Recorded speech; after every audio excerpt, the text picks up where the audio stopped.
Then they'll waiver.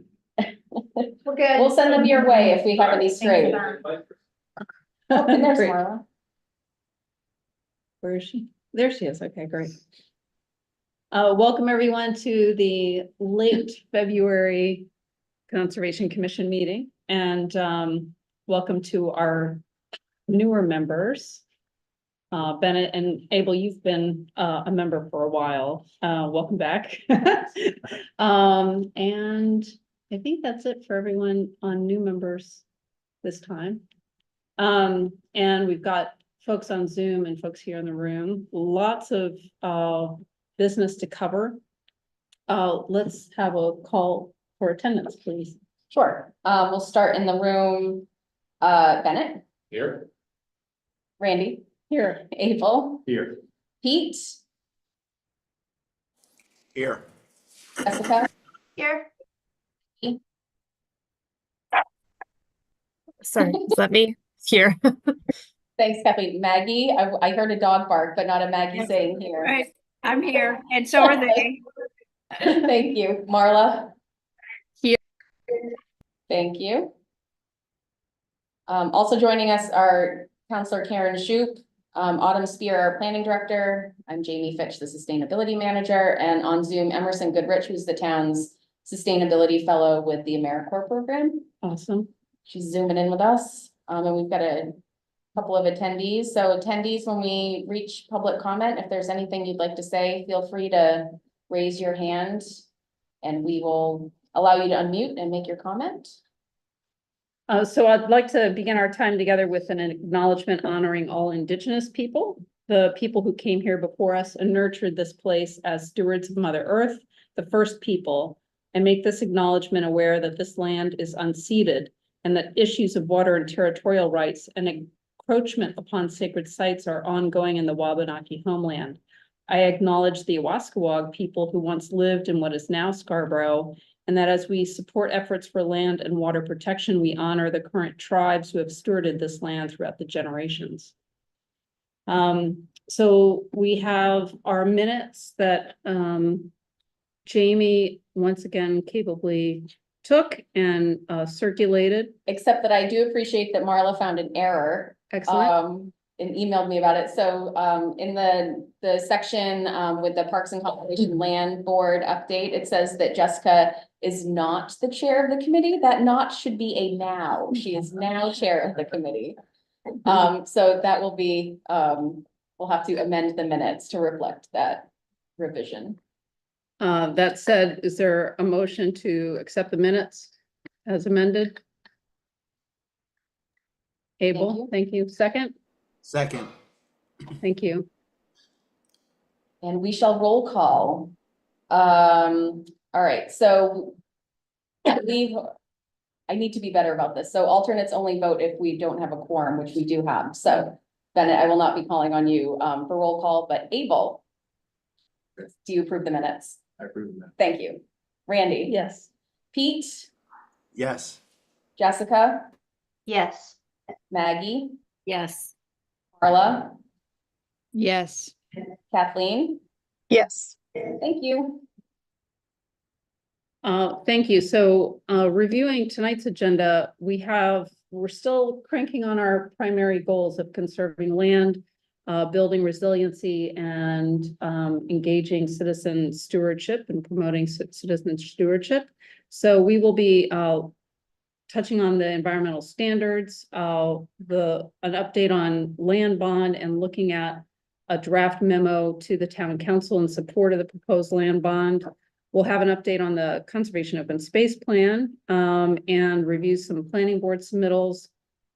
There's a new business item of the potential of establishing a stormwater fee in Scarborough, and then we'll go through some updates as usual. Anything else that folks want to make sure that we cover? So let's move to public comment. Do we have anybody here who wants to? Oh, Pete has. his Oh, hand up. excuse me, Pete. Was there anything on the upcoming ordinance committee meeting that we needed to discuss? So we'll get to that when we talk about the environmental standards. Okay. That's first on new business or old business, excuse me. Thanks, Pete. Members of the public? Any members of the public want to make comment?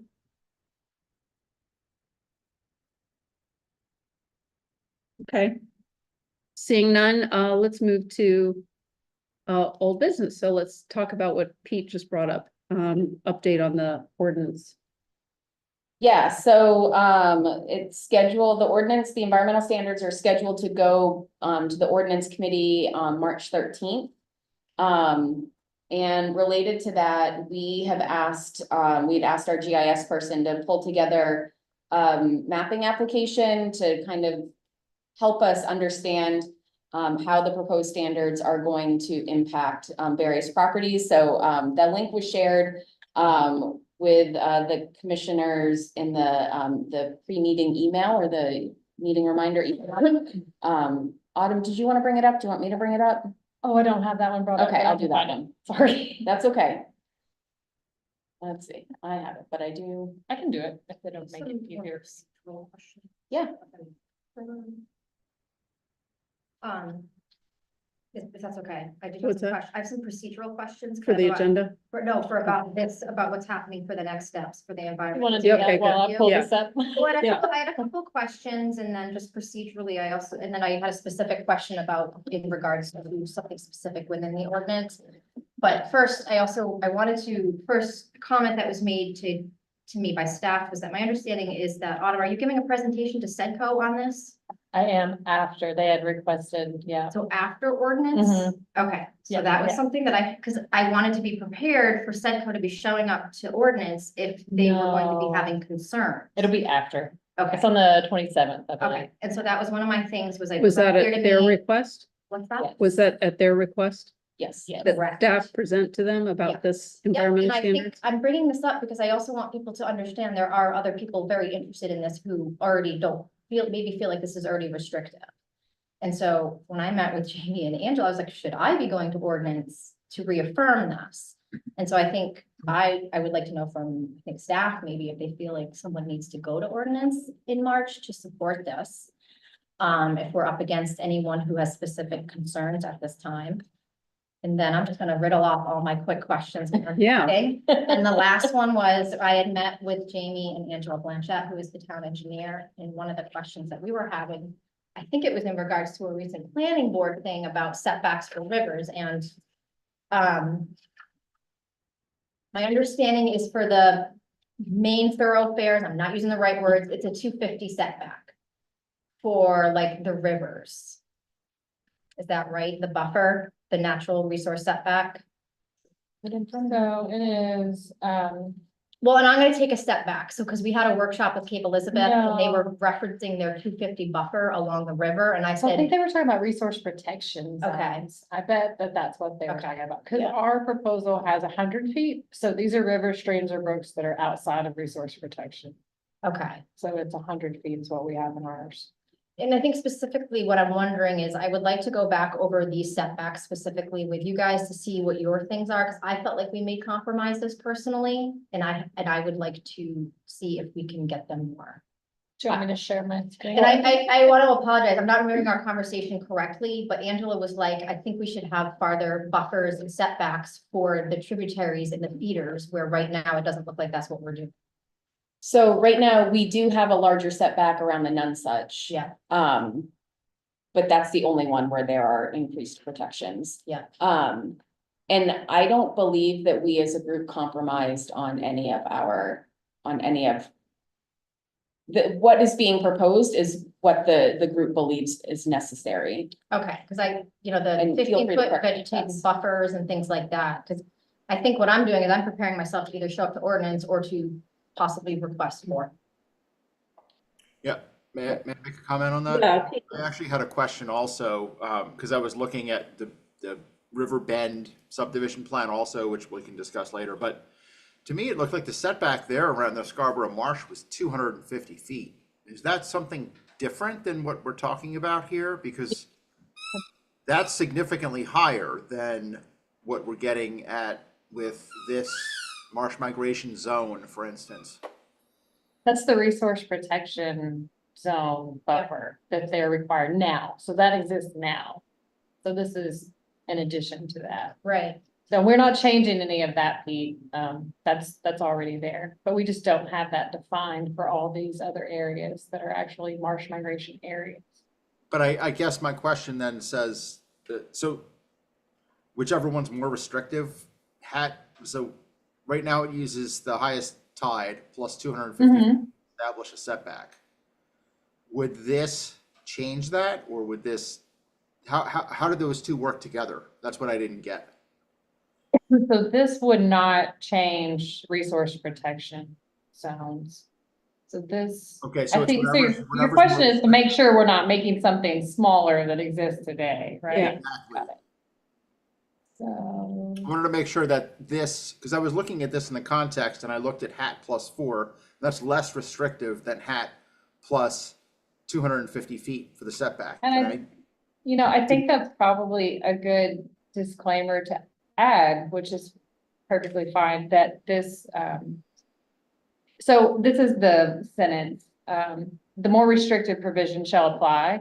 So we have this catch-all, but if I need to make that any like more clear, but so if resource protection, you know, increases and it requires 1,000, it's always gonna be the more restrictive, the way it's written now. So I think we're safe, but just to be clear, we can do something else if we need. should we specifically, Oh, you just froze. You're frozen, Pete. Uh-oh.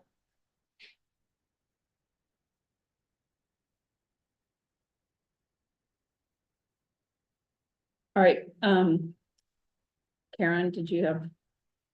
Well, Pete's frozen, we'll wait. Want to go back to this, Karen? I just think it might be helpful for me, for everyone to reaffirm the vegetative buffers and the natural resource setback. It has been months since we met. I really do feel like there was a lot of pushback between, well, this is, you know, property rights and how do we protect the marsh?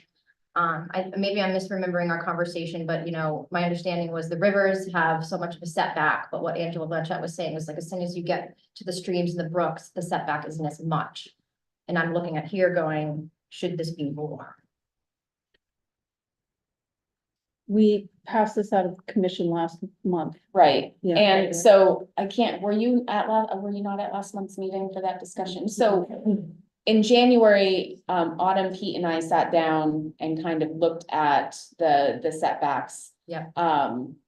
You know, early in the conversation, we were saying it may be difficult to get this passed and adopted if the setbacks and the buffers are too large. But following your guidance, we didn't ratchet anything back. Okay. This was what Okay. what was what they felt, the commission felt was necessary.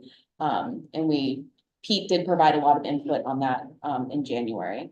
So it was presented at January. We kind of walked through it in January, at January's meeting. We walked through the conversation that Autumn, Pete and I had, and the group agreed that that this was sufficient and moved it forward. And to that, that's why we really wanted to have the GIS application, so you could really dive in and see what it does and what it means, because I think it's really important. Like numbers in a table mean one thing, but when you see, oh, wow, this is really good, this is protecting this, or this is not protecting that, I think that is a really helpful tool. Because if we knew to move anything forward, big or small, we needed to have that so everyone could understand it, yeah, so. And So then, this, and just to touch on, this came up at department head. And so that's when Karen reached out to me and said, hey, would you be willing to show this to Sedco so we could have a one-on-one? Right. I said, sure. After. Thank you. So are you going to ordinance then? Let's see how this conversation goes. I would ask that, I think Pete, you were already planning on. going I to ordinance, think right? people should. I wish. I don't know if he Pete's were back here. on. yeah, I sorry, for volunteer. some reason I Oh, got he is. kicked out There it is. in the middle of saying something. I just, Yeah, the screen Yes, just you had dropped. started to say, should we, and that's where it stopped, so we didn't hear what you were going to ask. I was gonna say, should we, if for some reason our shoreline zoning resource protection already establishes tidal wetlands plus 250 feet, why wouldn't we make this consistent with that in terms of the hat is basically the tidal wetland boundary. I didn't realize that our shoreline zoning resource protection established 250 feet setback around the marsh. So I was just wondering why we wouldn't make them consistent and have it be hat +4 or hat +250, whichever is greater, because if it's around the marsh. Does Therefore, that work or there's does no- adding, Therefore, there's no guessing. okay. Or does that work or does adding the clarification of whichever is greater? It might make sense to put it under the table again in an asterisk that setbacks associated with resource protection and shoreline zoning may exceed these, and therefore whichever is more restrictive is. Yeah, just to read I like that. I don't think it would hurt anything to make it match. I Although- didn't realize that's what it was for shoreline zoning, and it seems to me that that might be an interesting way to do it, and therefore you don't have to say, oh, is it hat +125, is it hat +4, or is it tidal wetlands +250? From a planning standpoint, if we had, once we get everything put together, if we get one big table too, that you can, I know there's different rules, different places, but if it's all in the same place rather than 3 different ordinances and.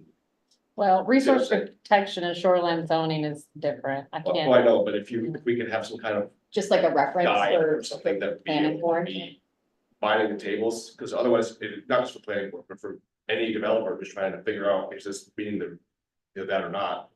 It'd be really helpful if we had just a way to quick reference, rather than having to look at multiple places if it's impacted by more than one. I'm not sure how easy that is to put together, probably not. Well, I've But been- it's just, yeah, the more tables you have, the harder it is to track stuff.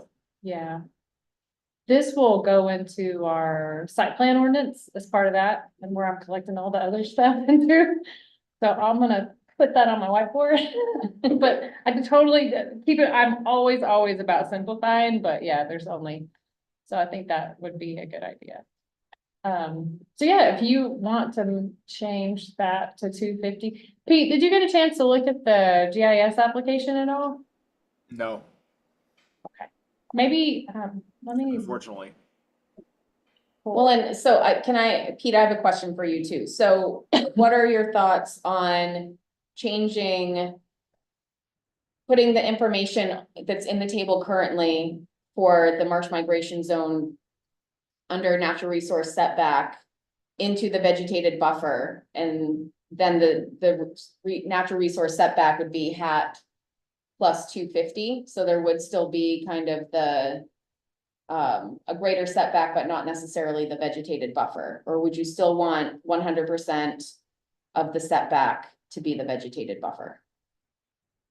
The current setback is, or the current vegetated buffer is what, 75 feet? It's 100%, so it's the same. No, I Whatever. mean. Oh, In under shoreline our- zoning? Our Oh, I current don't. ordinances, yeah. So I'm I just don't. using the marsh bend as an example again, and that had 75-foot setbacks. Or 75-foot buffers, if I remember correctly, when I was looking at that. That was just the example that I was I finally had a chance to look at it, and so 250-foot setback. I don't see what kind of buffer they've established at all vegetatively. They have a 75-foot buffer around wetlands. So I guess it's 75 feet? I honestly don't know without opening the ordinance and reading. Can't Yeah, answer that. it looks like it's 75 feet.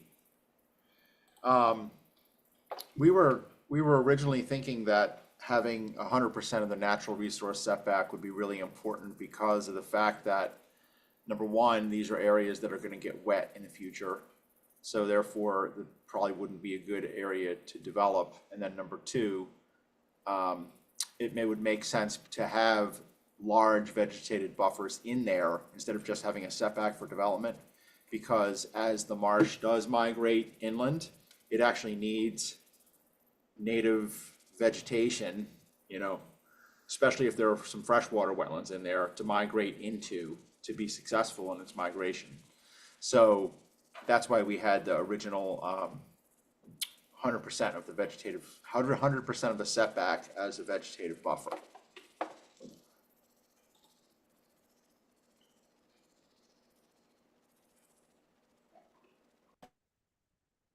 You all are looking at me, but I'm not sure. I don't know the answer to what you're asking. I'm trying to open the shoreline zoning, but I can't get it. I mean, Can we open the app and look at, I think you brought it up originally, Yeah. Jamie, and then it kind of closed. So But in terms of this document that we passed out of this commission, we would add a clarification that the resource protection zone for this, whichever is greater, yeah? Yeah, that language is in there. But it's already in there. It sounds like you Okay. guys want to change the marsh migration zone to be 250 feet to match resource protection. Is that what I'm hearing? that's the impression I got when I had 10 minutes before the meeting to take a look at Marsh Bend in the context of the way we're thinking about these, because that would have been a development that would have been impacted by this. That surprised me when I saw that it was 250-foot setback from the existing wetlands. I didn't realize that's what it was for shoreline zoning. Or for resource protection. Right. That's what just got me thinking and bringing up that question, that's all, so that we could maybe be consistent. But if it's gonna be whichever's more restrictive, it already's there then, so it does make sense to have hat plus 250 or hat plus 4, whichever's greater. Right? Because this would already get trumped by resource protection anyway. So, I mean. If it's in our defined resource protection zone, resource protection is not everywhere maybe that it should be, But it is around both but coastal it's around marshes. about that. Yeah. But it would be around the marsh, so. So with To that me- question, and forgive me for my ignorance, why are we even talking about marsh migration zone and environmental standards? Why not just take it out and? Because just I let think that resource the protection- buffers aren't required. Is that the main difference? Yeah, the setbacks. But there's are no there, other buffers area are that we're required. trying to capture to protect? Related to marsh migration? Yeah. No. It's all captured in RP. Yeah.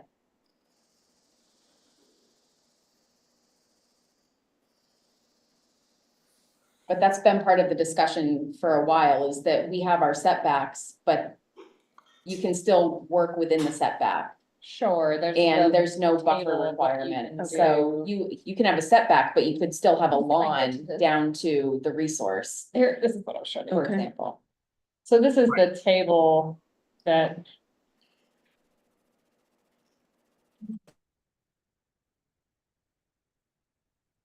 That is in resource protection that tells you what, or in the shoreline zone, what you can do. So RP is the far right.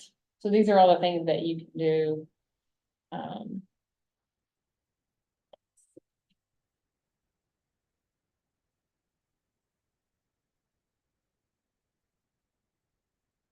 mean, you can even do Structures. new structures.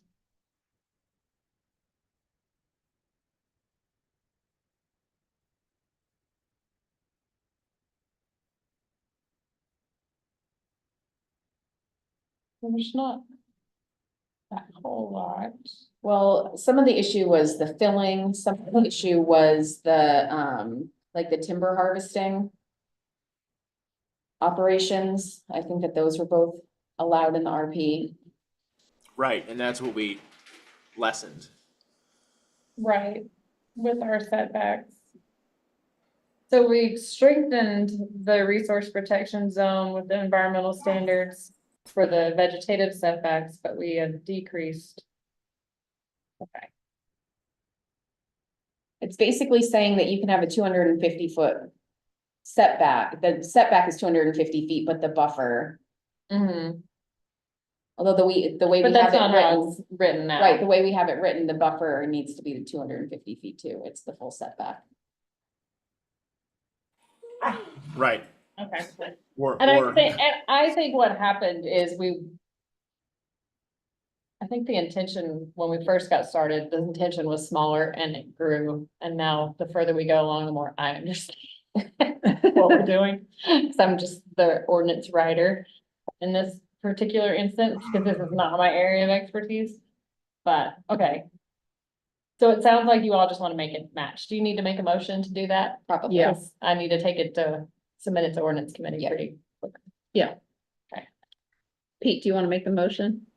sure, let's, make the motion. I don't have the language in front of me, but let's make the motion to change, the setback to hat plus 250 feet or hat plus 4 feet, whichever is greater, to be consistent with, and there's a reason we're doing it, and it's to be consistent with resource protection, shoreline zoning.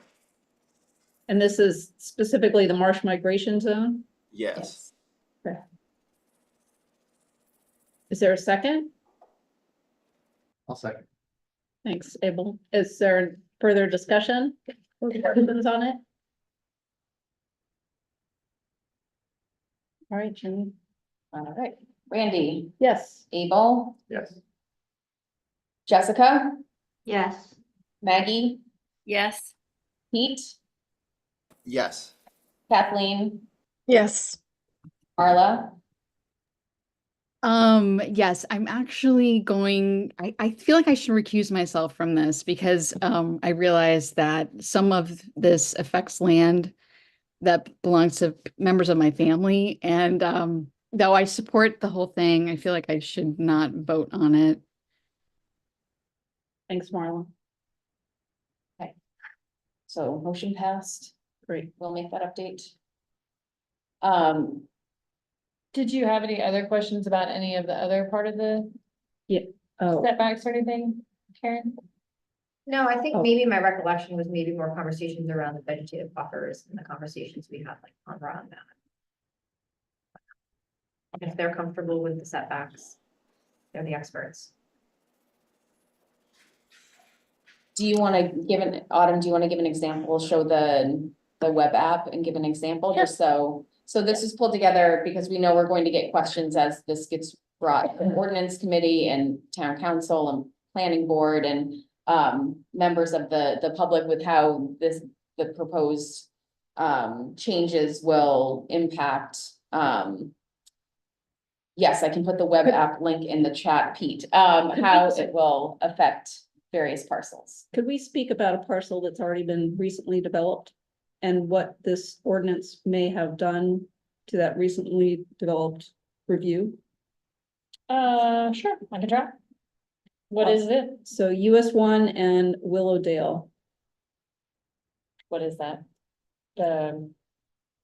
What is I don't know it? what the address is. Oh, is it Cliffs? Yeah, it's Cafe Luna. Nothing would have happened. That's easy. I mean, they had to go Next through to Willow, what is the the? Cafe Luna, the new. Yeah, can you bring up structure? on, so there's a stream that runs through the property. And the paved. The impervious surface is. I'm not sure how close to the stream. So I'm just wondering if this ordinance would have changed how that was approved or planned had this been in effect. Yeah. And what is it's There- Willowdale stream? Millbrook. Millbrook This one right- stream, It's this right here, yeah, so so if you check the, parcels affected by rivers, it won't work, I don't think, but let's try. So there's the wetlands, because it didn't have tax assessing value, so this is good. My disclaimer was gonna be our undeveloped property for this is based on assessing data that's older, so that has less than $25,000 value on it.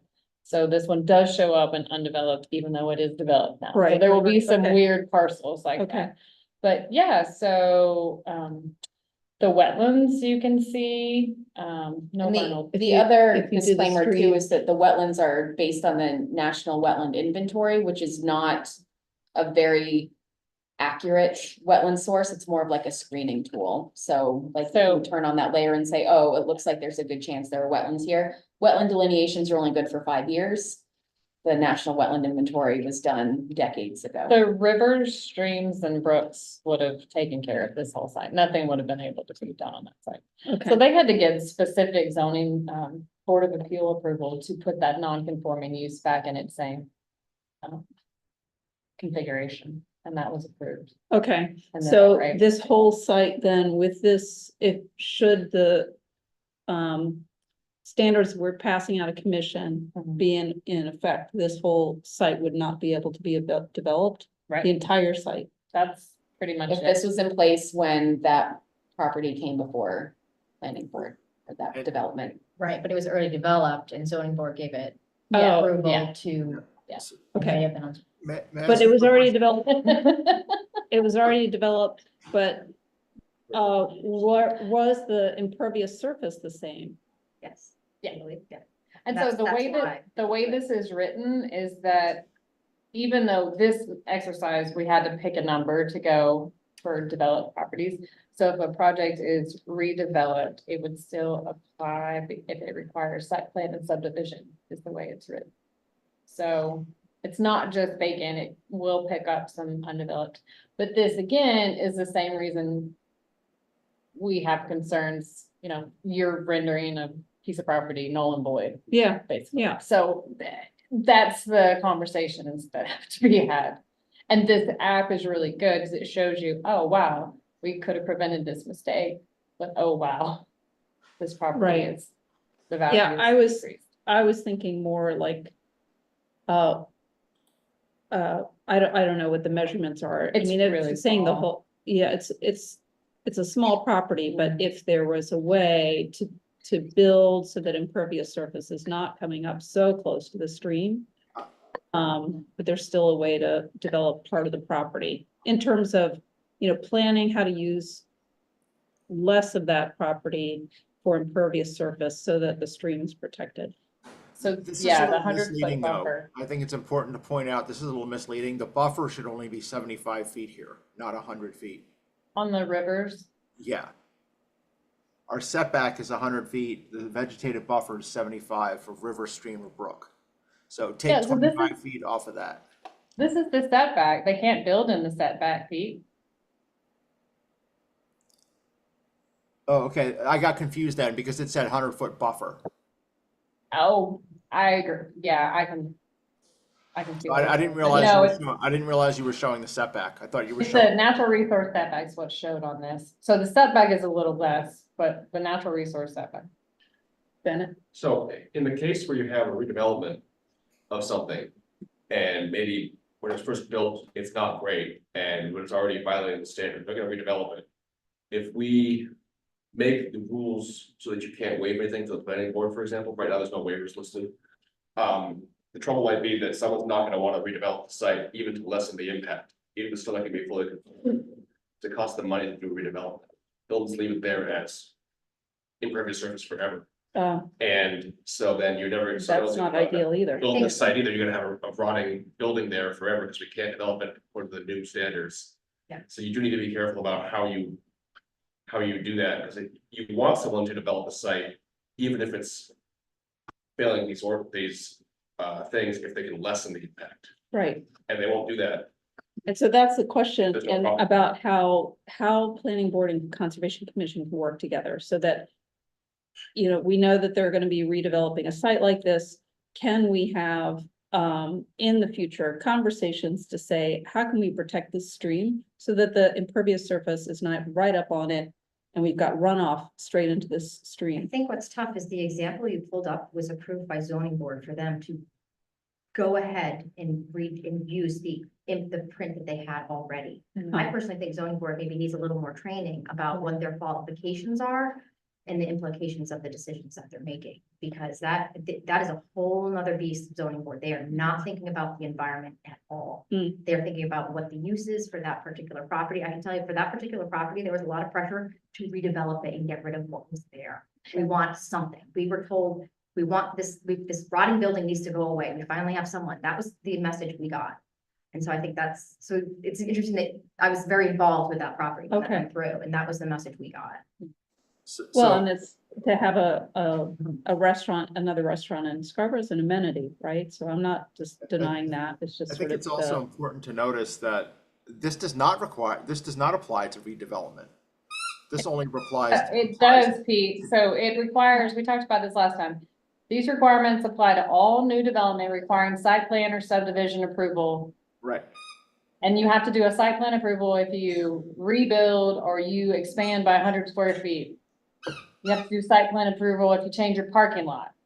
I have to do minor site plan approvals if you change your landscape. Yeah, but So, isn't that an oxymoron then, saying all new development requiring site plan or subdivision approval? Wouldn't it It just doesn't say mean all all? developed parcels, it means all things that are being developed newly. Yeah. or Changed, anything that's not already underway, basically. And essentially, So if you were we're just- not pulling in like properties that aren't going through any changes, but So- had previously gone through right, site so, plan and subdivision. So if there's a new application coming forward in site plan or subdivision Yeah. for a developed parcel, My understanding was this was never meant to tackle redevelopment of existing parcels. I mean, maybe I don't know where I got that impression from, but well, I that's, can't. you already have. Okay, so here's a great example. So I have a business and Randy has a business. And we're both on the same stream and we both have wetlands. And we both want, maybe mine's vacant. And so these would apply, but Randy wants to tear hers down and start over. You don't want them to apply to her? Cause that's redevelopment. Right.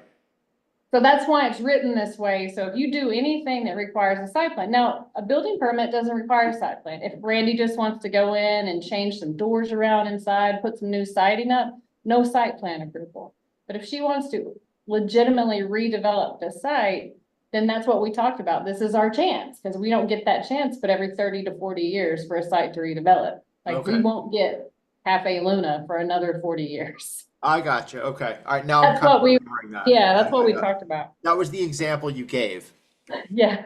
That now it's striking home in my sick-addled head. You should be here in person, Pete. You could be here coughing with me on the end. and it won't apply to like single family homes and Right. things like that. That was the other thing that we had talked about, that this is really, because it's site, unless it's part of a larger subdivision. So if somebody is redeveloping, are there thresholds for that? So for Uh, instance, My site plan ordinance has thresholds and the thresholds are 100 square feet addition or any changes to your parking lot that are not repaving or restriping, but actual physical changes. so it's not like 50% redevelopment, it's a Mm-mm. Nope. 100 square feet. 100 square feet. Okay. Interesting. Huh. Yeah, this might not float.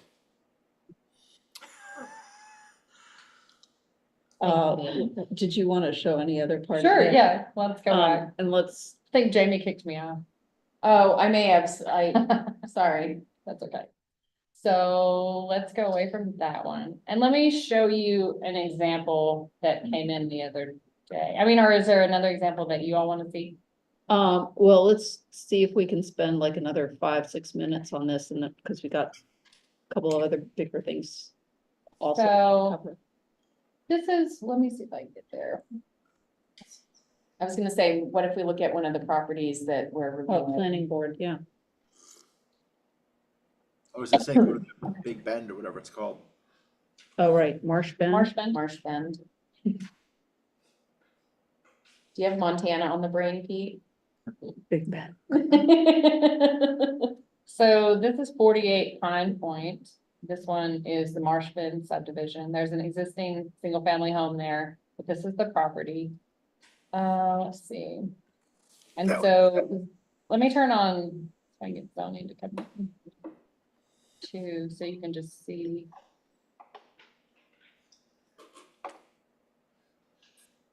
Because that's the kind of properties that we're trying to get at with.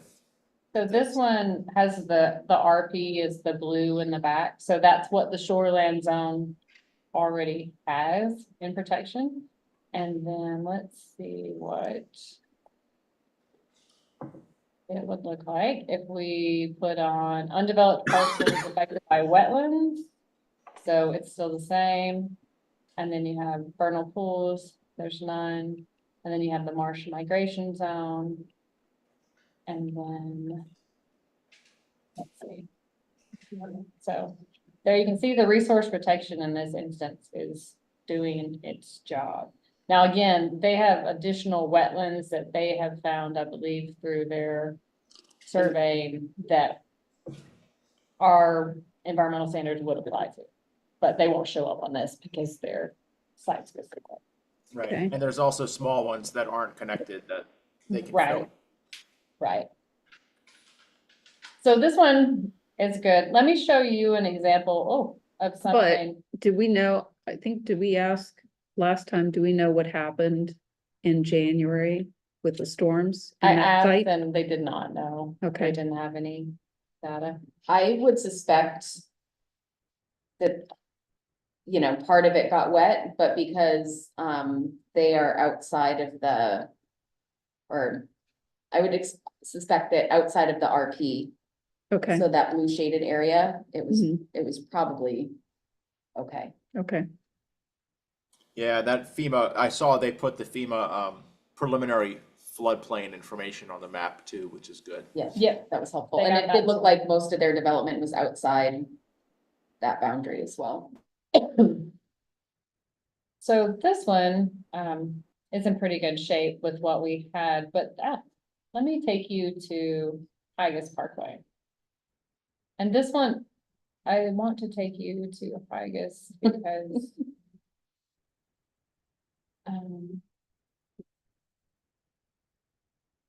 Tigris Parkway is pretty intense HP zone. It's a mixed use zone. So I had an applicant come in the other day about this particular parcel. And this one is a good example. This parcel here, it has wetlands on it, and they were proposing a development that was basically about 25 feet from the wetlands. And so I told them what we were working on and that it would actually be 100 foot because it's a contiguous. And so they were like, oh, okay, so let's go back and think about it. But it's a great example of they can still build on it, but it wouldn't be, the wetland line is actually about right in here. They wouldn't be on top of all that. So it's definitely gonna have some limiting factors to what they can put on it.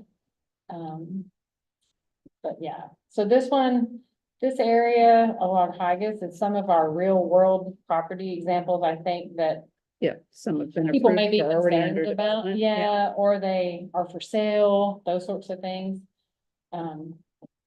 What is the hashed blue, Autumn? That one is the wetland buffer.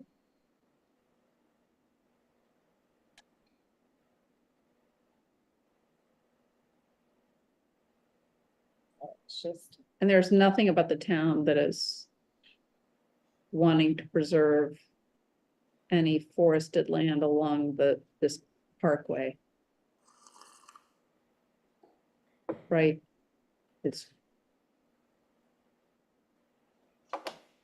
meaning it could all become either commercial or residential. along High Sparkway, Yeah. yeah, outside of the wetlands themselves. And so you can see, along, you know, the hash blue. It's pretty substantial along High Sparkway. Right. So. This is just one of those areas where we still have vacant land. Is there a It's way not to commercial. possibly address some of these discrepancies, I'll call them, inconsistency, whatever you want to call them, with the I'm not sure what the right language would be, but whatever the art, not the RP, not the resource protection, but the zoning, the overall zoning. Like some areas are zoned for, what did you call it, industrial? No, this is Tigers Parkway. This is mixed use, commercial, multifamily zoning. It says in our growth area. Unfortunately, our growth area is in our wetland marsh. In our sort of wetlands. that area. Mhm. Okay. We take that. Right, comprehensive plan. Move it down. So yeah, I mean, if you wanna look at, so we, B2, B3. CPD, you can start to see HPC. LI. You can start to see where our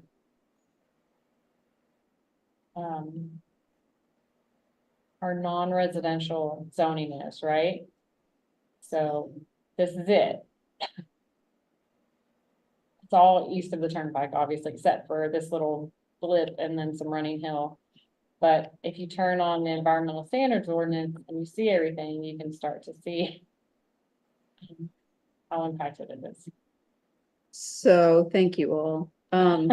So two things that are consequential to, the forward clock, if we could turn back the clock and we had these in place. Let's go on and discuss, which is the land bond and the open space plan. So, we have the environmental standards, we proposed out of commission tonight, and then now let's talk about land bond. We have a draft memo to town council in support of the proposed land bond. Do you wanna see that? Sure. So I'm gonna give a shout out to Emerson, who took a first stab at the land bond memo. And I did some revisions, and that's what appeared in your packet tonight. There was also a link in the email if you want to the Google Doc, if anyone wanted to take a look and provide any revisions. I can pull it up.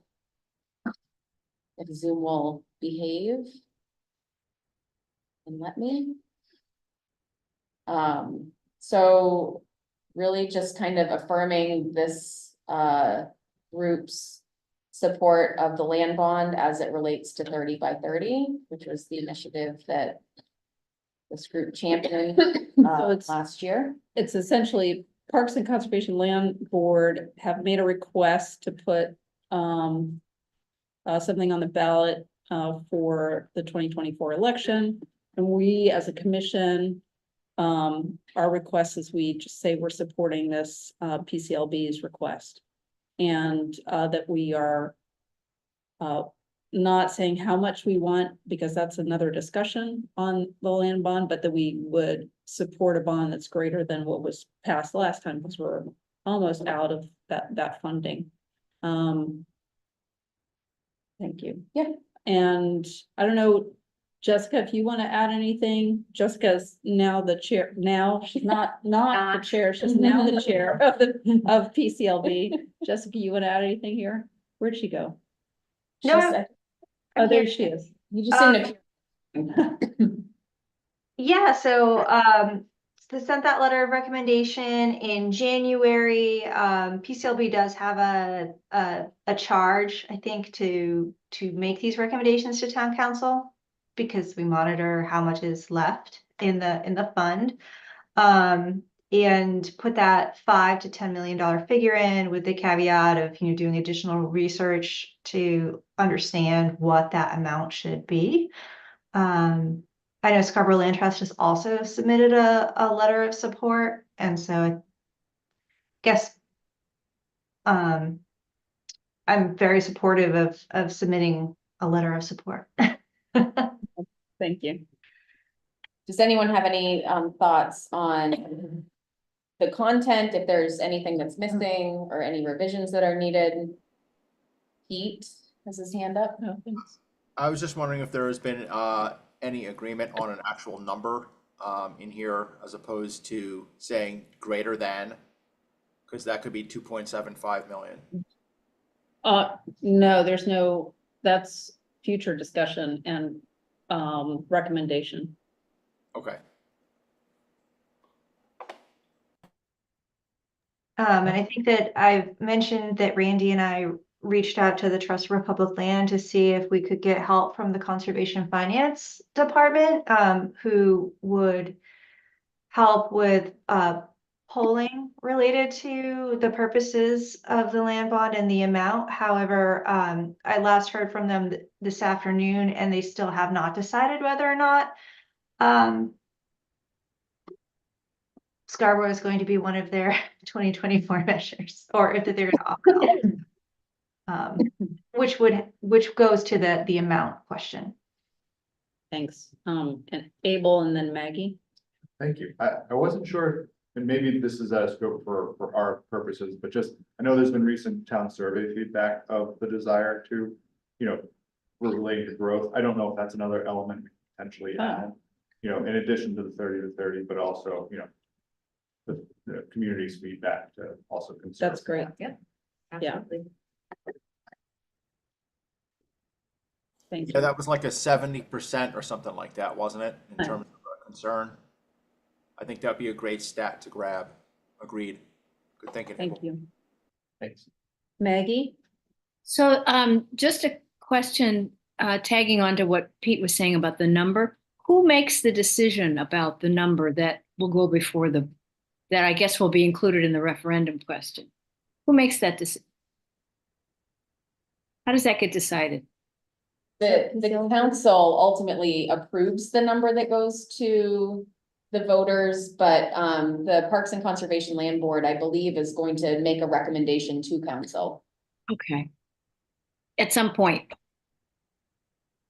Yeah, I can tell you, council doesn't really know what to do without a hard number. Right. And so I mean, obviously they're drumming up lots of support for it, and I think there's definitely support to put it on the ballot. I think there's just general confusion because our lack of understanding of the situation of what it should be. So I think that's just obviously the next step. And how short are we now? We're coming close now to having gone through it, or we're falling short. Is that right, Jess? 1.2 million left, right? I think so. On that. We currently have 1.4 million Remain. unauthorized, the remaining in authorization. I think the important thing to remember about a land bond is that it's like a line of credit, so if we were to pass a $10 million bond, it wouldn't be spent in year one. It's authorized at the time it's needed. Sure. So there's currently 1.4 million remaining in the authorization. However, I think that there are likely to be applications and proposals for that money before the Parks and Land Conservation Board within the next year that would take that money Okay, potentially. thank you. That helps.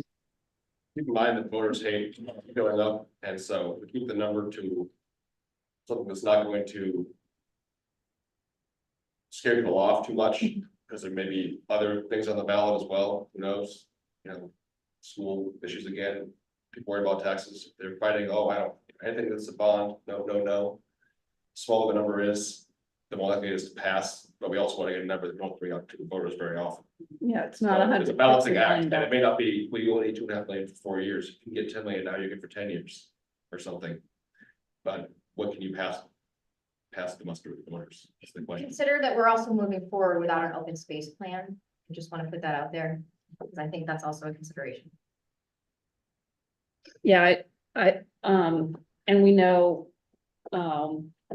nationally, and it's shown here too, that people, are broadly in support of conservation land bonds. And we're not asking for over $100 million for this Right. one. It's a fraction of that. And it's doing things that voters, have been surveyed, or residents have been surveyed that they want, so. Marla.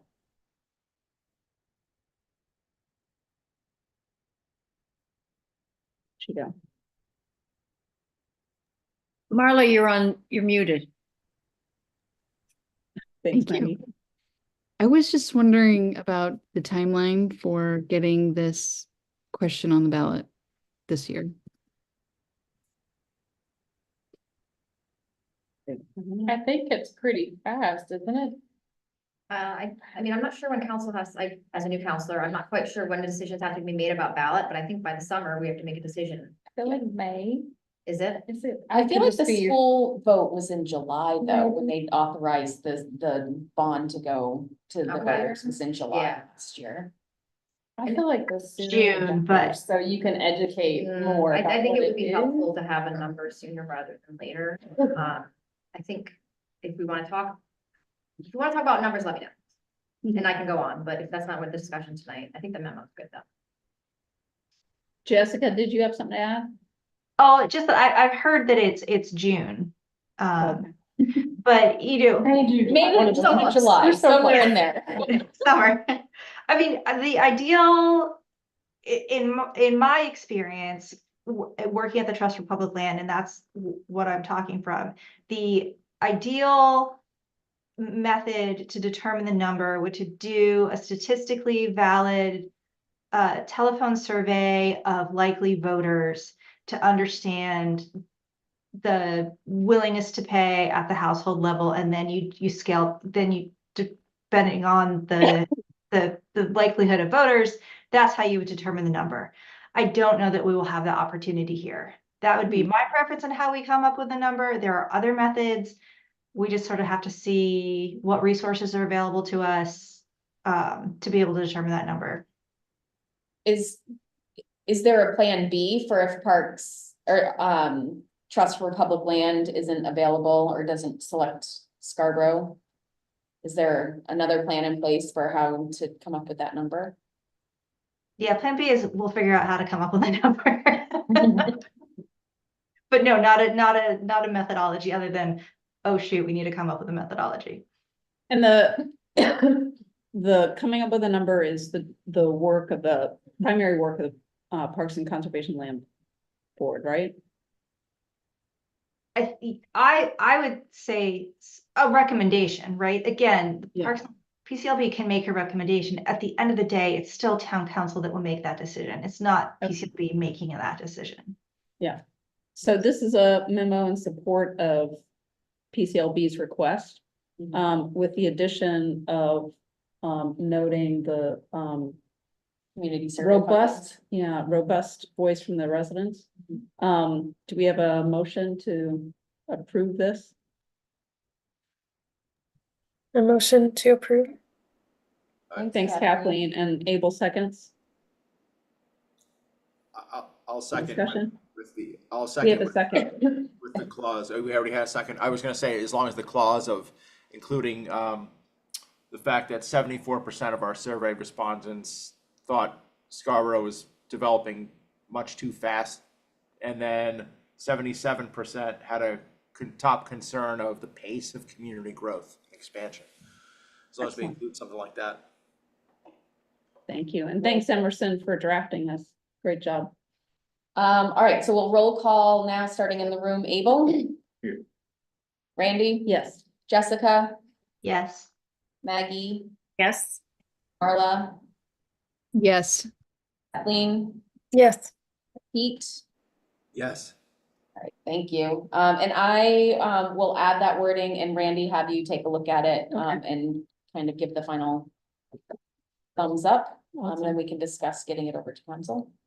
Now, the next big thing, our open space plan. Open space plan, this can be a fairly quick one, just to let you all know that we did choose the contractor for the open space plan. So we're going with a firm called Viewshed out of Yarmouth.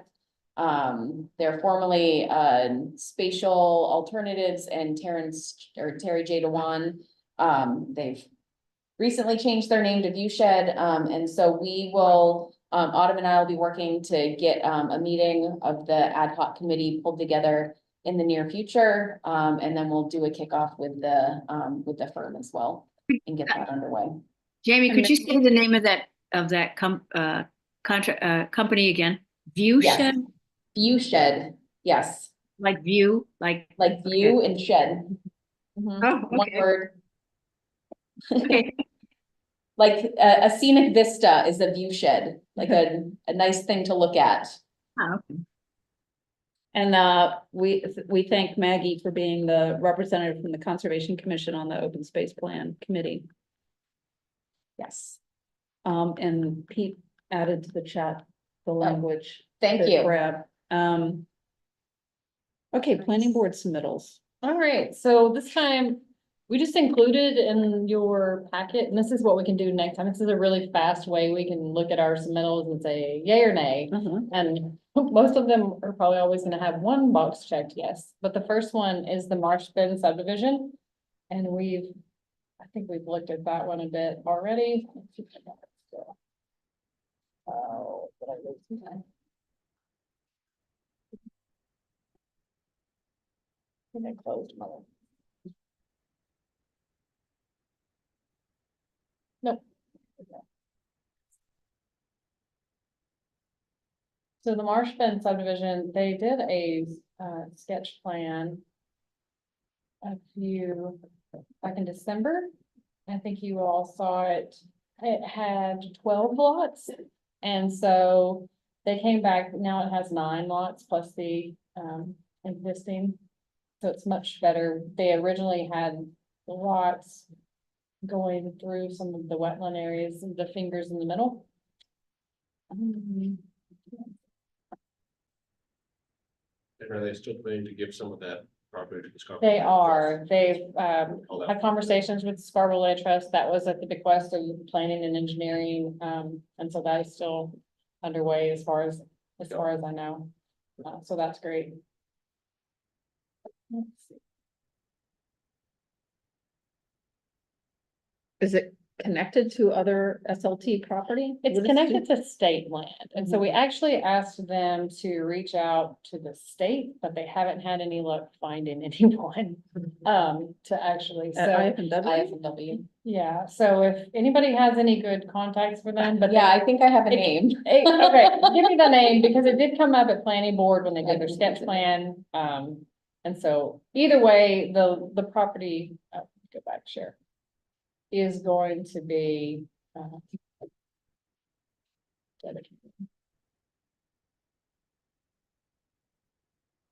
so.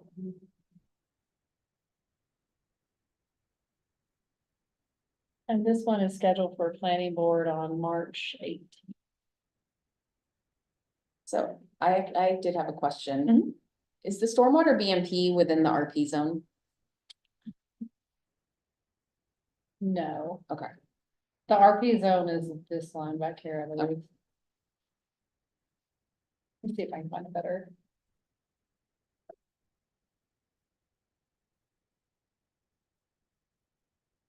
Probably the best. So I don't know, how you all, there's a bit of time to get comments for this one, if you have comments. I think Jamie included the calendar. Most of the time, there's some lag, and that's why moving the meeting to this day worked for planning board. And so if you have any comments now or any concerns, I think last time we talked, there were some questions that came up, and so those were good opportunities for us to do some outreach to them. They included the new floodplain maps and that sort of thing, so. If there's just any general questions, I can try to answer those, or if you have any comments you want to move forward, at this point, we can include those as well. Can I just ask a quick question?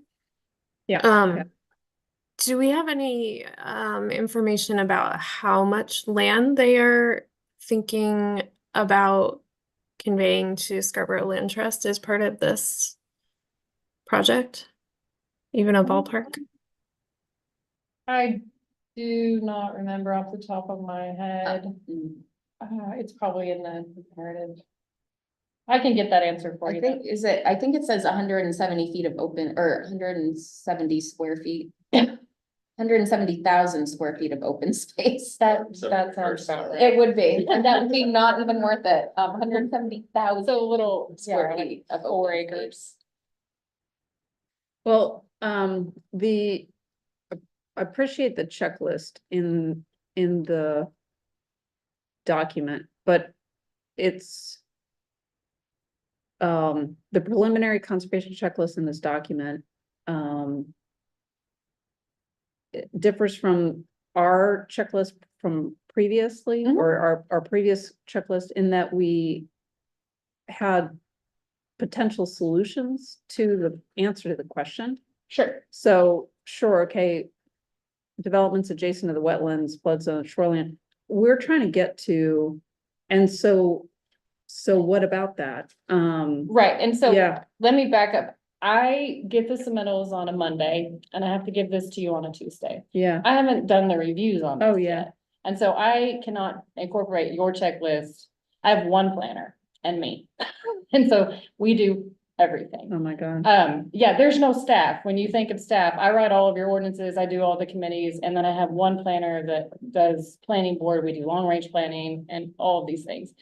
We cannot add another checklist that does not require it. So yeah, you yeah. guys, this is my way of saying, hey, you need to look at this. And Yeah. if you want to be in the project, incorporated into it, I need you all to go through that Yeah. checklist. Okay. Understanding that when these people come in, I said, hey, that's a lot of open space. Let's get it. Yeah, Would you be willing? We don't have Yeah. anything that makes them do that, but Angela, the town engineer, and I are always trying to conspire for, let's get this, let's That's ask great. this. But just please understand, I can't add to my workload unless yeah. it's in ordinance. Oh, yeah. So Well, I that's just, sort of I where I'm can't do going. that checklist Yeah, in no, a reasonable timeframe No, to get to. I just totally. want you to know, it's not me saying no, it's just me trying to be really reasonable. yeah, and massive appreciation for how things are already shifting, the timeline, the review, having this in the planning process that you do have. I think my question is, and then, so what's the next step? Because even if we take the time to say, here's some things, additional things we would recommend, the challenge is at planning board. How does it even get any teeth? Well, I think a lot of it, I think what I would lean on you all is to convey, is to give me ideas that I can convey. So this one, I think they've done a pretty good job of meeting our requirements and we've gotten them to a pretty good spot. The last one, the site plan on Cummings Road. Let's talk about that one, Okay. because I need some help with that one. Okay, And that's what I think, if we can have this dialogue and this conversation, like at every meeting, just maybe spend 15 minutes and go, ooh, I think this is pretty good. The downs, I can't do anything with that. It's been there, done that. Yep. Put a note to learn from things, but this last one is a new one, that I really need some ideas okay. on. Can I ask one more question about Mhm. Marsh Bend before we move on? Note number 27 references, no disturb buffers. Uh-huh. I was wondering, and it sounds like they are part of individual parcels. And I was wondering if there was any way to have them be part of common open space instead of individual parcels. And for everyone's reference here, we recently had a situation where there was a development where there were no disturb buffers that were part of someone's parcel, part of many of the parcels. And someone, even though it was marked, someone went in there and disturbed it. And so then it was time that town staff and code enforcement spent to go, it was a violation, they had to replant it and things like that, and that could have been avoided if it wasn't the assumption that that's my property, I can do whatever I want on it, even though it's marked stormwater buffer, do not disturb. And so that is a lesson learned. I know part of it is with our minimum lot sizes and things like that, and makes it really hard to do, just didn't know if that would. I there would be think an this opportunity in particular this one, context. I've actually had that conversation with them, about the open space in general, because they resubmitted it. They sent it to me in between, like, hey, we're thinking we're gonna do this. Because the other option would be to have a homeowners association that maintains the open space, but I'm not sure where they've landed on that. So that will come up with planning board, because we've had that conversation and we make people put the pins in the ground, and then we've gone so far. We did a recent subdivision where we said, no, you can't let that property go to that lot. I don't know if you remember the Yeah. Highland Avenue, Yeah, like, give it to the Scarborough Land Trust, cause that lot's just gonna be, someone's gonna wreck it. somebody's gonna wreck Yeah, I it. remember that. So this one, we've been trying to figure out the same thing, so it's definitely, but I think that's the kind of stuff, like, that's not an ordinance, but it's conversation, right? So I think.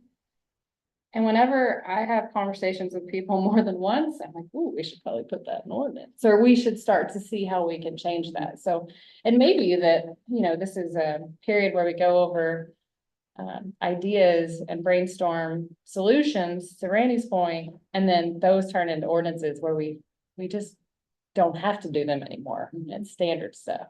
And Jessica has a hand up. Thanks. Jessica. So the homeowners association made me think of this because when we were working on the maps of what is considered, and I know that the open space plan will cover a lot of this. What is considered open space, what's considered conserved lands, if it's a homeowners association, what would we like to see as in terms of protection and potentially public access?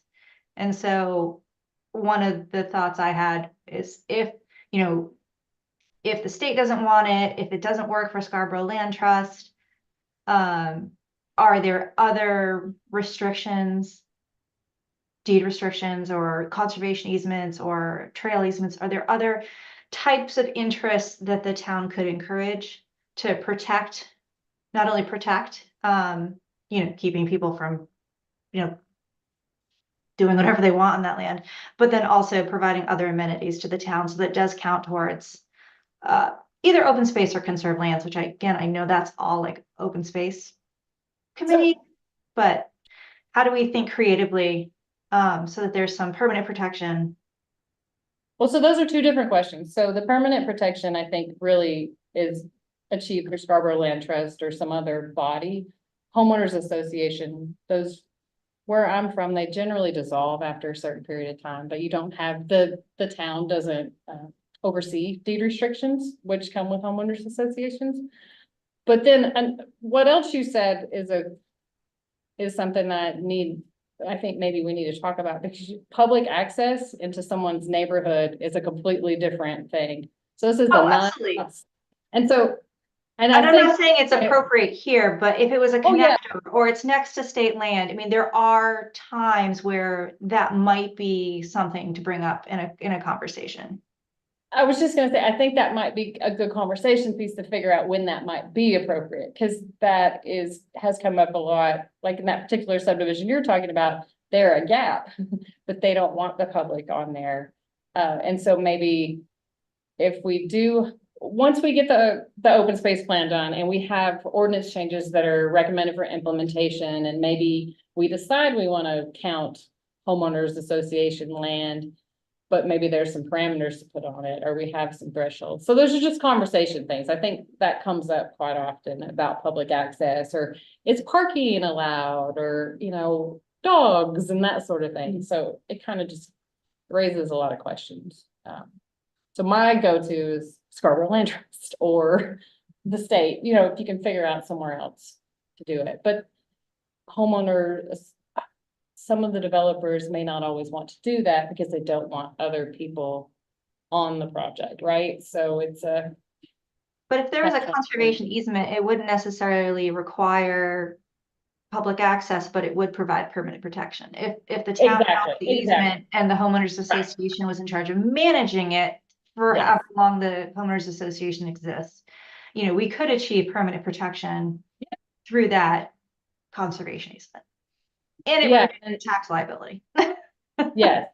And then we have to decide through the open space project, if we want to count those projects. Yes, yes. Right, Yes. Those are not things we're going to decide tonight. And I yeah, try to think creatively of things. yes. But So- maybe, I'm sorry, Randy. No, 6 Cummings. Can I show you Six Yeah. Cummings and then,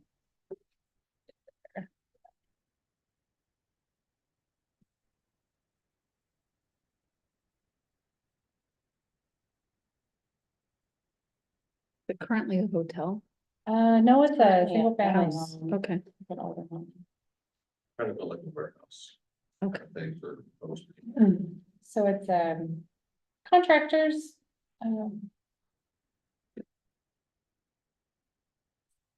They've done this sketch. Oh,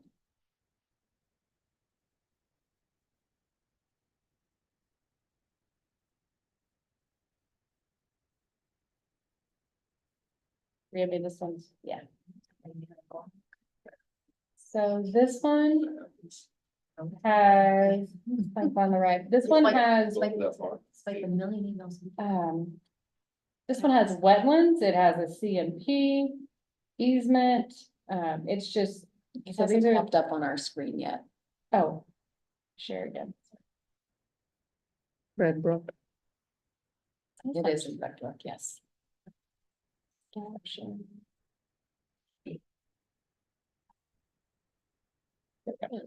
Okay. So this one has a lot of things. So wetlands, wetland little fingers through here. Quite a bit of this particular. This one's good.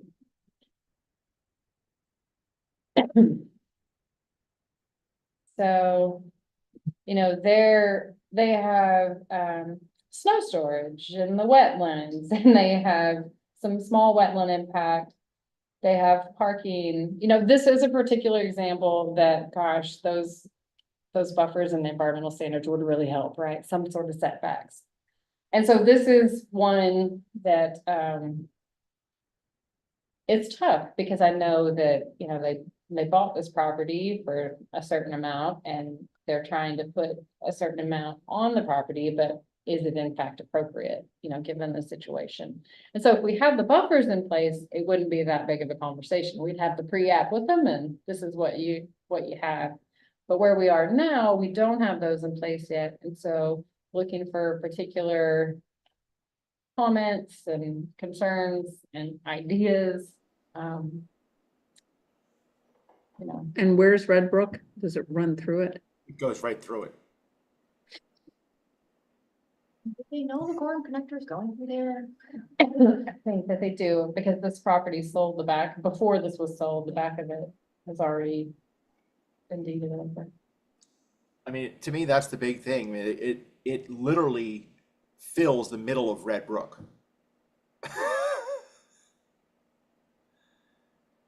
I mean, that's what that wetland is. That's the Red Brook water, that's the Red Brook watershed right there. What, and how does that relate to the plan for Red Brook? Well, and yeah, Red Brook's an urban impaired stream. Right, and there's a So- plan for it, yes? Yeah, we do have a watershed management plan. That is will be in the process of being updated, because it is. And Over so 10 years old at what this point. consideration does the planning board give to the watershed management plan for Red Brook and impaired stream? That's one where, there's not a requirement for them to, but that's one where Angela and Autumn will, you know, ask for more, and explain that it is an urban impaired stream. They just have to pay more money, I think. Well, yeah, for any of the wetland impacts, instead of going to the state wetland mitigation fund, that money comes to Scarborough and then we can use it to implement the Red Brook watershed management plan. So that is one thing about it. That, you know, instead of paying the state, the money is going to be used locally, within this watershed for additional work. But it's still not good to be filling the wetlands. Not at all. Pete? Well, I was just gonna say, I mean, it's, this would be another great example to look at in our new standards. Because our new standards recognize that this is the Red Brook watershed where it starts, basically.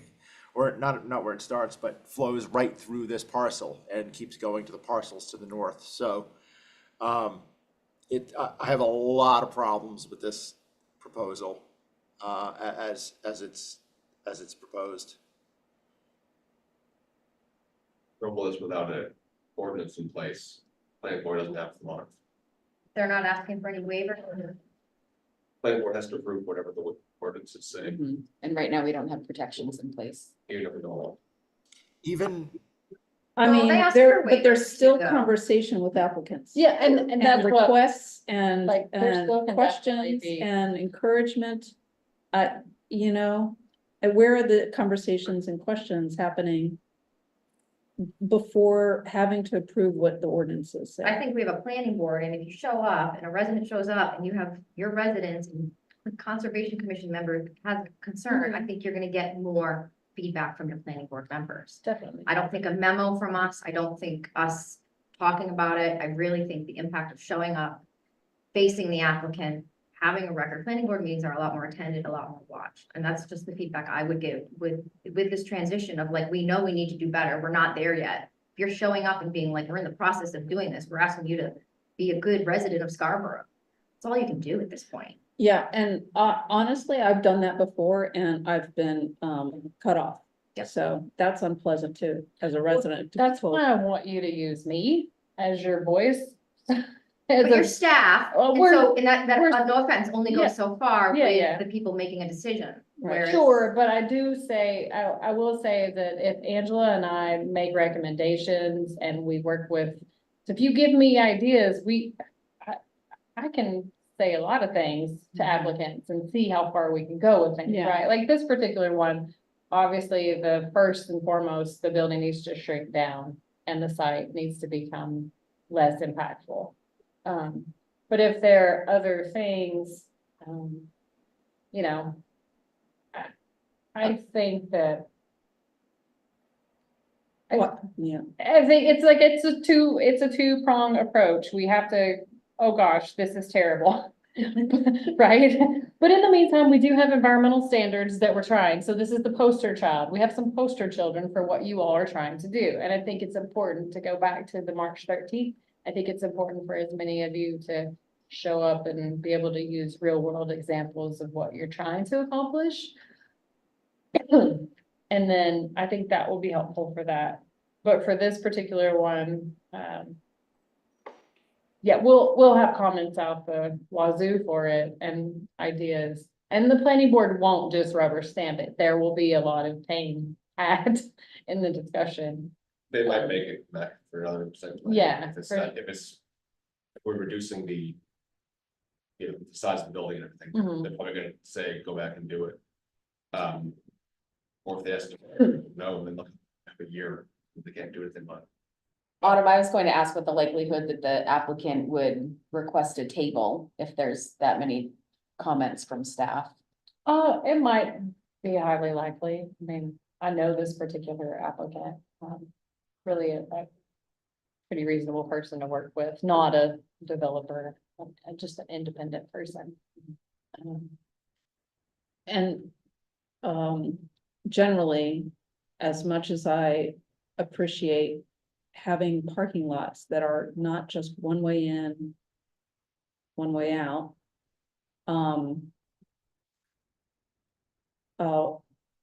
Do we have to have impervious surface all around the building like this?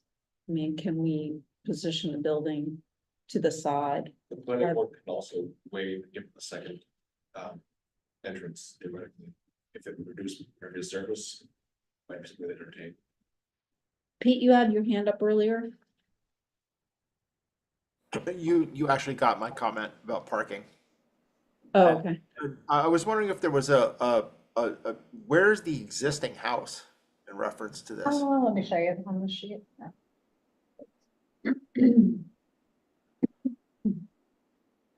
Right here. You see that, Pete? Yeah, I see that, thank you. Wow, okay.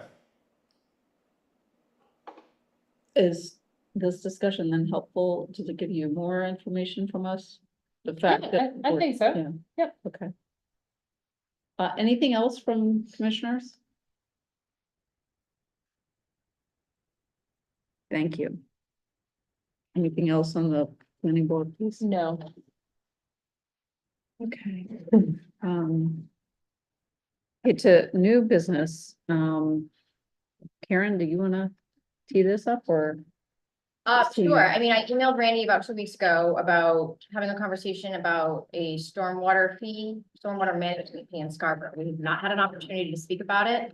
So I'm just gonna kind of tell you guys why I'm bringing this to you is I did speak to another counselor who are on finance committee together with, and, you know, I think basically I'm coming to Conservation Commission to say, you know, what are the benefits of having a stormwater management fee? You know, I mean, I can tell you why I think we should have one, but I think if I'm gonna continue this conversation, I'm the one pushing this. I came out of nowhere and said, hey, can Scarborough have a stormwater management fee?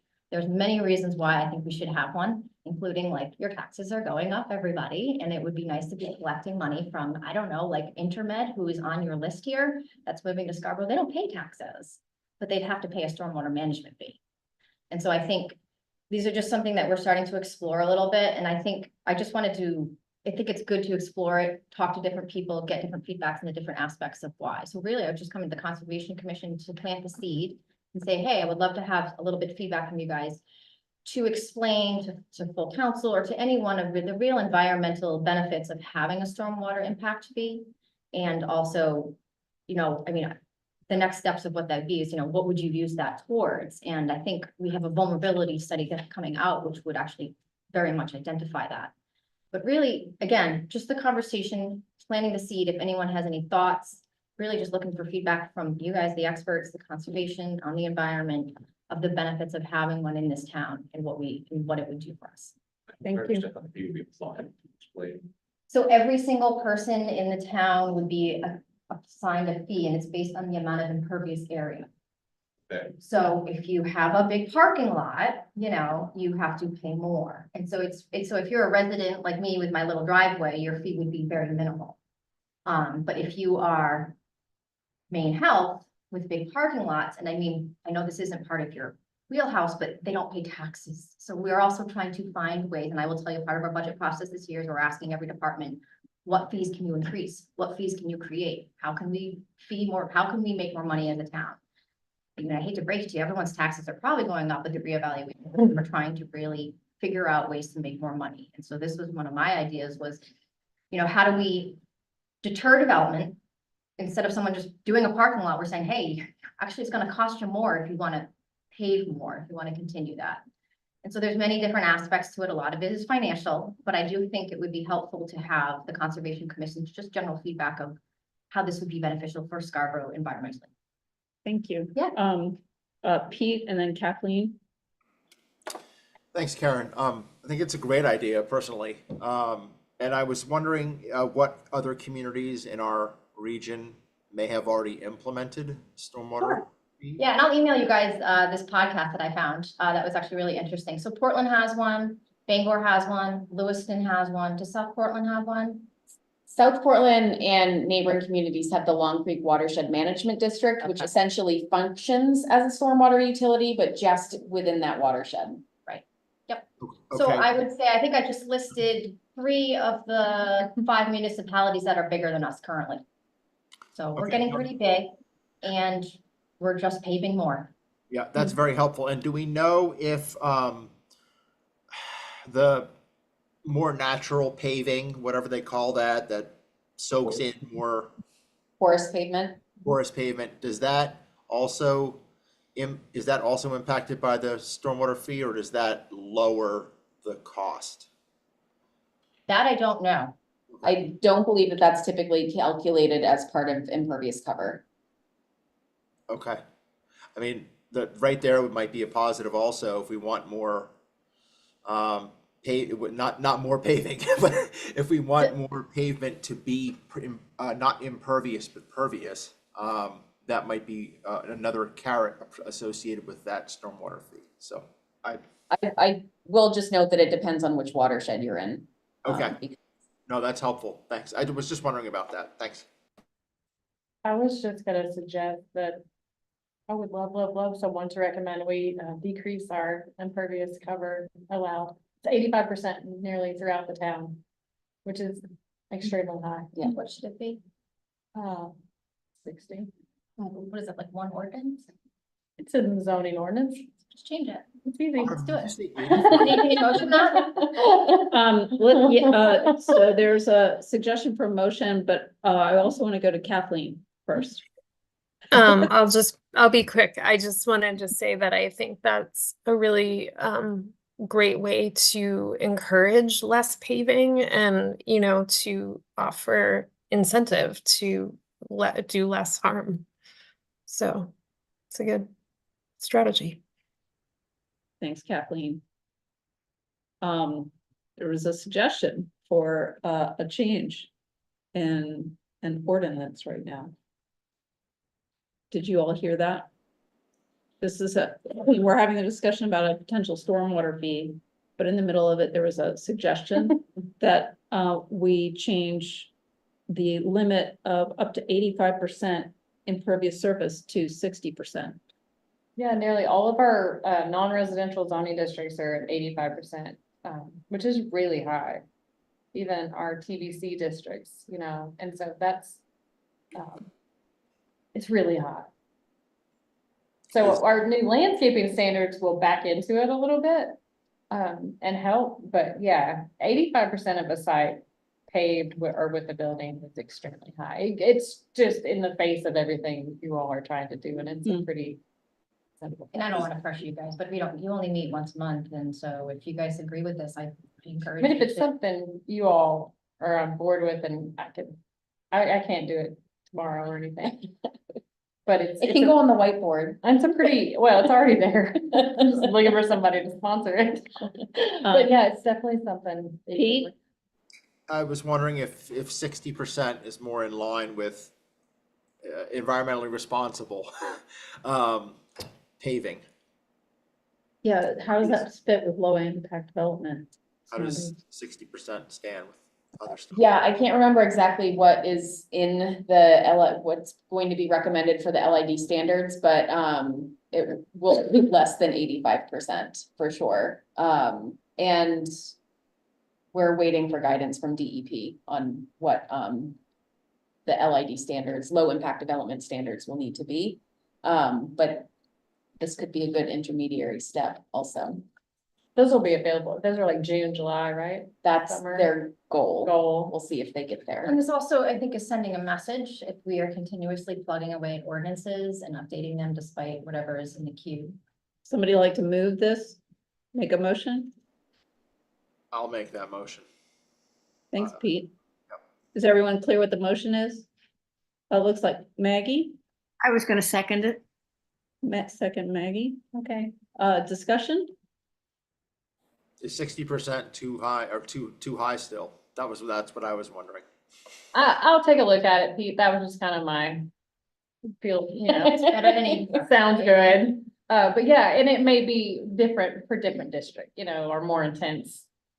Should be, light industrial is not gonna be the same as, you know, a town and village center. But yeah, it Yeah, definitely needs to be looked at. It's just come up in my recent reviews with other things that like, we really need to look at those. Are we okay with sticking with 60? Do we Just get a have second Amanda. bite at the apple? So for Yeah. example, if I don't know anything about 60 is better than 85, but you know, if there's for certain districts, it should be even lower. Can we then revise? I just don't want to rush into something if we can do, if it's do we get a second bite of the apple? Or was it 60 and we're done, or? Do we No, have I an was just opportunity to? kidding that we should do it really quick. It's one of those things that's gonna come out at the end of our open space, but we know it's gonna come out, so I feel like we could probably get in front of it and get it addressed. So it would take a few months anyway, just to get it through all the processes, but just if it's something you all are, I think my whole point with these meetings with you about planning board is conversation's great, but action is better, Yeah. and ordinances are action, and it's enabling language. So the conversation's simple. The answer is no, the answer is yes. And it's one of those that I think you all, if it's right up your alley for moving it through. So it's a pretty easy lift. So 60 might not be across the board, but I would bring it back to you guys. I wouldn't just be that rogue.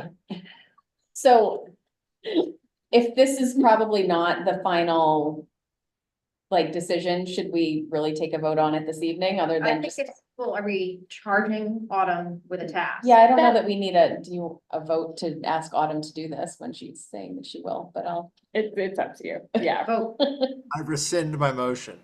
I I gathered the excitement in the group, so. Excellent, okay. All I was right, gonna thank say you this all. group will support and sponsor any modifications related to that, I'm sure. So, And, yeah, exactly. Yeah. and we are past time, for this commission meetings. So I think it's really important that we continue the discussion around, establishing a stormwater fee, because there's also, energy around that as well. Is there a process for this that we should be keeping in I mind? was gonna ask Karen and what she wants from this group related to that. I mean, again, I think it's, the reality is to create a stormwater management fee, you first have to identify what you'd be using that fee towards. And so in my mind, we're starting the conversation of the benefits of having a fee. Where the process of, I would imagine a vulnerability study would identify it. I mean, there's currently stuff in our budget that you could use for that. So I feel like the ask of the Conservation Commission is pretty small, but I also feel like you guys have a lot of expertise in this, where if you start to really understand what a storm management fee is, you can come back and say, these are all the benefits. So, because really, this is an uphill battle of a conversation that I've been having for over a year now. That I've met with Angela Blanchett twice about it. Jamie was at the last meeting about it. It's a big thing, and I know with Portland, I was talking to the stormwater management consultant, and he said it was actually town council that was the one that really pushed it through. To say that this is important. I can tell you my perspective is that there's a lot of budget decisions and money decisions behind that as well. And related to Portland, I do have a review of their stormwater fee implementation that I will share. I'll send out to this group. It's basically just a analysis of their first year or so after their fee went into effect, and kind of the process that they followed, cost, outreach, the staffing that that's required, overhead costs, things like that. So I will share that. And then stormwater utilities were a new thing back in the early 2000s. So I've got 2 additional documents that I'll share with this group that are from 2005. One is a model stormwater utility for the state of Maine that was done for state planning office in the coastal program. And the other one is stormwater utility fees, considerations and options for the interlocal stormwater working group, which is the regional stormwater group that Scarborough is a part of.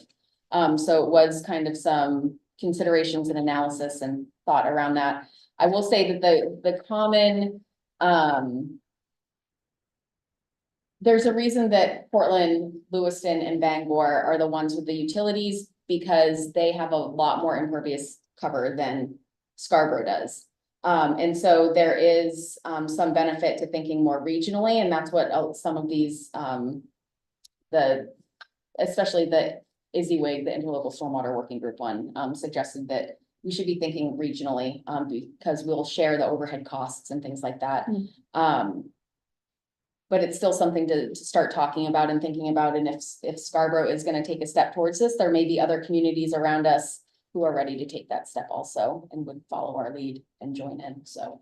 But yeah, it was, for Portland, it was about a 5-year process, from when they kind of started the discussion to when the utility was in place, and they were sending out bills, so. It can be done. So I'm running for reelection. I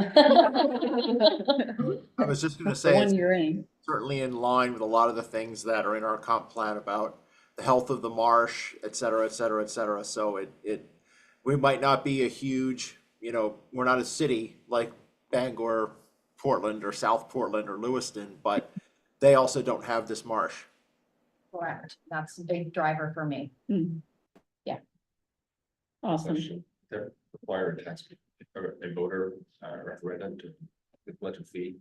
No, it would be an ordinance that would be passed, and the way it typically works is it's called an equivalent residential unit, which is usually about 12,000 square feet. You set your price per 12,000 square, 1,200 square feet. 1,200 square feet of impervious cover. I'm having trouble with numbers tonight. And so your monthly fee is based on your equivalent residential unit. And so you scale that up for large commercial properties, you scale it down for smaller. Yeah, and then I actually saw one of the towns had, if you have over 1,000, goes up even more. So like there's a, I think a tier as well. Yeah, Bangor, there's Maybe Bangor. opportunities to, and then there's a crediting process where you can kind of reduce the impact of the impervious cover on your property by keeping it on site and treating it and things like that. So there would have to be like a credit process so people could reduce their fee and stuff like Yeah, that. and I think I'm specifically looking for the Conservation Commission to come back with what this, why, you know, in regards to the Conservation Commission, you know, why this would be beneficial for Scarborough, not, I guess, like the fees and the management and things like that, but just the real environmental impact and benefit of it. Got it. Thank you. To be continued. All right, so let's go to updates. Marla, report out from the subcommittee. Yes, actually Kathleen and I are gonna be taking turns Okay, great. reporting out, so Kathleen said she would do it this month. Fantastic.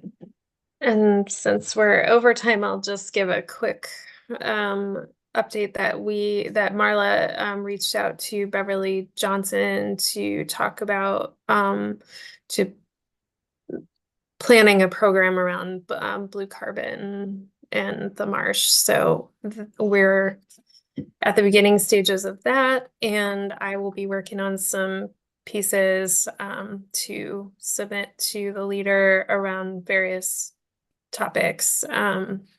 And so if anybody has anything that you want to hear about from our perspective, let me know.